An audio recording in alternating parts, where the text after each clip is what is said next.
حضرت ابو ہریرہ رضی اللہ تعالیٰ عنہ سے مروی حضور کا یہ فرمان بھی سنیے جو صحیح بخاری مسلم میں ہے، من صام رمضان ایمانا و احتسابا غفر له ما تقدم من ذنبہ، جو محاسبہ نفس کے ساتھ اور ایمان کے ساتھ روزے رکھتا ہے اللہ تعالیٰ اس کے پچھلے سارے گناہ معاف فرما دیتا، اس کے دامن پہ گناہ کا ایک دھبا بھی باقی نہیں رہتا۔ یہ کرم نوازیاں ہیں۔ حضور علیہ الصلوۃ والسلام ماہ سیام سے قبل خطبہ دیا کرتے تھے صحابہ کو، اور ماہ سیام کا استقبالیہ خطبہ دے کے ان کو ماہ سیام کو کیسے گزارنا ہے اس کی تعلیم دیا کرتے تھے۔ آج یہ خطبہ جو حضور نے ارشاد فرمایا وہ آپ کے سامنے رکھوں گا۔ حضور نے ارشاد فرمایا، لوگو تمہارے اوپر ایک مہینہ جلوہ فراز ہو رہا ہے جو بہت بڑا مہینہ ہے، بڑا عظیم مہینہ ہے، جو مبارک مہینہ ہے۔ وہ ایسا مہینہ ہے جس کے دامن میں ایک رات ایسی ہے جو 1000 مہینے سے بہتر ہے۔ جعل اللہ صیامہ فریدہ، اللہ نے اس مہینے کے روزے کو فرض بنایا، وقیام لیلۃ تطوعا، اور اس کی رات کے قیام کو نفل بنایا۔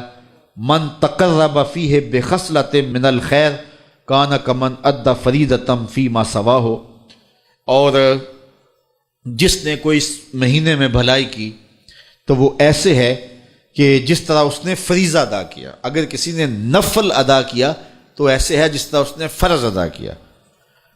ومن ادی فریضۃ فیہ کان کمن ادی 70 فریضۃ فیما سواہ، اور جس نے اس مہینے میں ایک فرض ادا کیا اللہ تعالیٰ اس کو 70 فرضوں کا ثواب عطا کرے۔ وہ ایسا ہے جس طرح اس نے 70 فرائض ادا کیے۔ وہو شہر الصبر، وہ صبر کا مہینہ ہے۔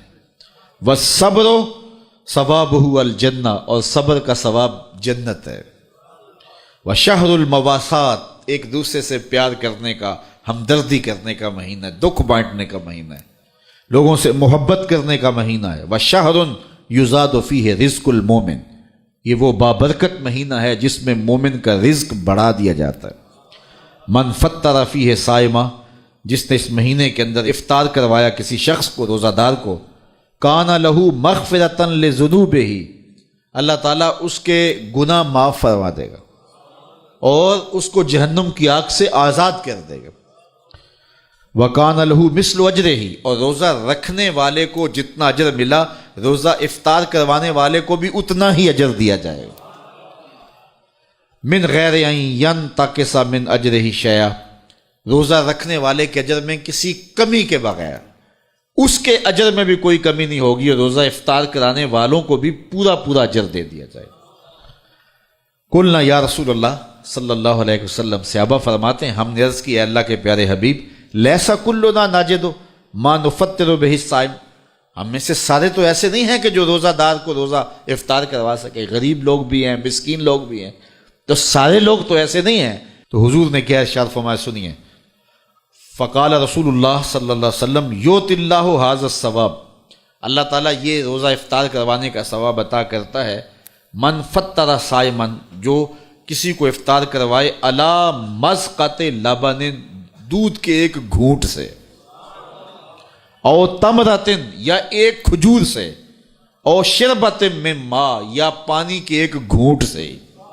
لازمی نہیں ہے کہ بہت سموسے پکوڑے بہت کچھ پڑے ہوئے ہوں اور بڑی فرنیاں شرنیاں ہوں، نہیں، اگر صرف ایک گھونٹ پانی کا پلا دیا، ایک لسی کا گھونٹ پلا دیا، ایک کھجور کھلا دی، تو حضور نے ارشاد فرمایا اللہ اس کو بھی پورا روزہ افطار کرنے کا ثواب عطا فرمائے۔ اور آگے فرمایا واشبع صائما، اور جس نے شراب ہو کے کھلایا، اس کو صحیح پوری فل افطاری کروائی، تو اس کا اجر کیا، سقاہ اللہ من حوضی شربۃ لا یظمأ حتی یدخل الجنہ، حضور فرمایا اللہ اس کو حوض کوثر سے جام پلائے گا یہاں تک کہ وہ جنت میں داخل ہو جائے گا، اور جنت میں داخل ہونے تک 50,000 سال کا دن ہوگا، اس کو دوبارہ پیاس بھی نہیں لگے گی۔ جب جام کوثر مل گیا، جس نے ایک گھونٹ بھی پی لیا، اس کو پھر پورا حشر کا دن پیاس نہیں لگے گی۔ وَهُوَ شَهْرٌ أَوَّلُهُ رَحْمَةٌ، فرمایا یہ وہ مہینہ ہے جس کا پہلا عشرہ رحمت ہے، وَأَوْسَطُهُ مَغْفِرَةٌ، اور جس کا درمیان والا حصہ مغفرت ہے، وَآخِرُهُ عِتْقٌ مِّنَ النَّارِ، اور آخری عشرہ جہنم سے آزادی کا پروانہ ہے۔ اور آگے ارشاد فرمایا وَمَنْ خَفَّفَ عَنْ مَمْلُوكِهِ فِيهِ، جس نے اپنے مزدور کو، اپنے غلام کو، اپنے ملازم کو، اپنے ماتحت کو نرمی کی، اس سے تھوڑا کام لیا، غفر اللہ لہو وآتقہ من النار، اللہ اس کے گناہ بھی بخش دے گا اور اس کو جہنم کی آگ سے آزادی بھی عطا فرمائے۔ تو یہ وہ بابرکت مہینہ ہے جو اللہ کی رحمتوں اور کرم نوازیوں کا نور ہے۔ حضور علیہ الصلوۃ والسلام نے ارشاد فرمایا لکل شیء زکوٰۃ و زکوٰۃ الجسد الصوم، ہر شے کی زکوٰۃ ہوتی ہے، جسم کی زکوٰۃ روزہ ہے۔ تو روزہ جسم کی زکوٰۃ ہے، باطن کا تزکیہ ہے، من کا چراغاں ہے، نفس کی سرکوبی ہے، شیطان سے بچاؤ کا ذریعہ ہے، اور دوزخ سے ڈھال ہے، اللہ کی رحمتوں کا حقدار کرتا ہے اور اس کی کرم نوازیاں ہمیں نصیب کرتا ہے۔ خوش نصیب ہیں وہ لوگ جو ماہ صیام کو پورے خشوع و خضوع سے گزارتے ہیں۔